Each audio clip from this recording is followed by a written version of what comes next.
Carrot, ఉసిరికాయ, beetroot, నిమ్మకాయ, అల్లం ఇవన్నీ ఇప్పుడు మనం మిక్సీ వేసుకుంటున్నామండి. ఉసిరికాయ ముక్కలు కూడా వేసుకున్నాం కదండి. ఇప్పుడు దీన్ని వడబోసుకుంటున్నాను. ఇంట్లో నిమ్మకాయ పిండానండి. నిమ్మకాయ పిండి వడబోసుకోవాలి.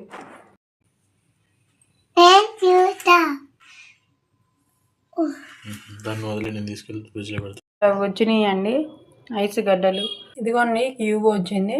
ఇప్పుడు ఈ క్యూబ్ని వేడి నీళ్ళలో వేస్తున్నాము. ఆ క్యూబ్ వేయగానే కలర్ మారిపోయింది చూడండి. క్యారెట్, బీట్రూట్ కలర్ ఎక్కువ కనిపిస్తుంది. ఇలా మనం మార్నింగ్ తాగితే ఇంకెత్తే మనకి హెల్త్ బాగుంటుందండి. మీరు కూడా ఒకసారి ట్రై చేసి చూడండి. నా వీడియో మీకు నచ్చితే లైక్ చేయండి, షేర్ చేయండి, సబ్స్క్రైబ్ చేయండి. Please subscribe.